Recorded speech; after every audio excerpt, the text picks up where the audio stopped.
Imagine yourself in this scene from our gospel. In a little village of Nazareth, there is this young woman. Mary is her name. Perhaps she's alone there in her parents' home, maybe working on one of the normal daily tasks. And suddenly there appears before her what appears to be almost a man, but also filled with a kind of light. It's a messenger from God, an angel. Gabriel is his name. And Gabriel speaks to her, "Hail, full of grace, the Lord is with you."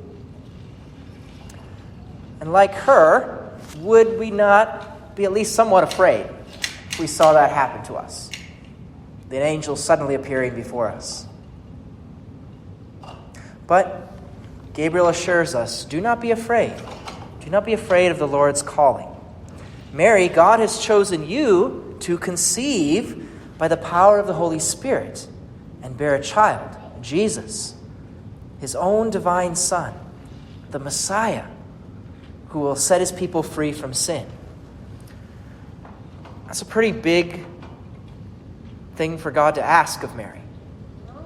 Well, what if that would have been you? How would we have responded to something like that if God asked that of us? God has asked her something incredible. What is she going to say? Because this is really a pivotal point of all history, that the eternal Father desires to come into the darkness and free us from slavery to sin. But God wouldn't do that without our consent, without us saying yes. God respects our freedom so much that he refuses to invade humanity like an army invading a country. But rather, the angel waits for an answer. We too are waiting, O Lady, for your word. The price of our salvation has been offered to you, and we will be set free if you consent. Adam is waiting in his exile from paradise. Abraham begs your answer. David begs an answer. The whole world is waiting in that moment for Mary's answer. And what is it? Yes. This is her fiat. Behold, I am the handmaid of the Lord. May it be done to me according to your word. Of course, we might wonder, how much freedom did Mary have to say yes? I mean, she's right there in front of an angel, and God had created her in such a way that she was able to say yes to God. Was she really free? But we only really question Mary's freedom because we get ideas that freedom is the ability to do whatever it is that we want.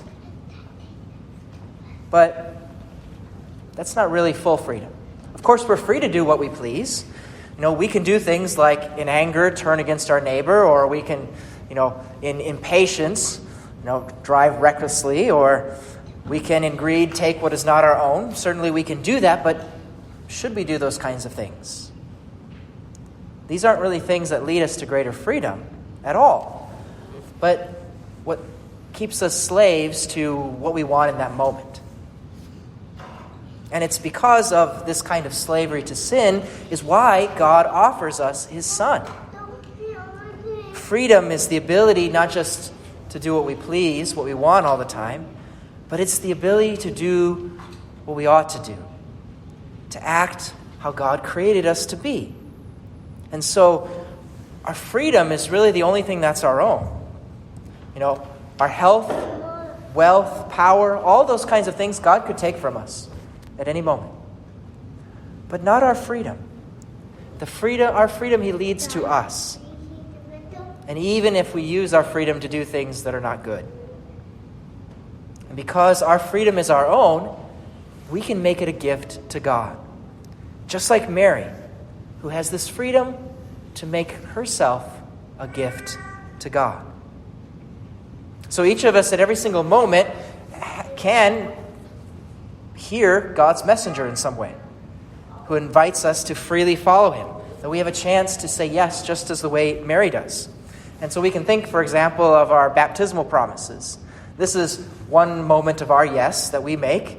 We make it every single time we say the creed here at Mass. Do we reject Satan and all his works and all his empty promises? And we say, I do. Do you believe in God the Father? Do you believe in God the Son? Do you believe in the Holy Spirit? Yes, I do believe. That's our yes, the way Mary's said yes. And if only we remember those promises that we made when we make all of our decisions each day. Does that choice that I'm about to make, does it fit in with I believe in God?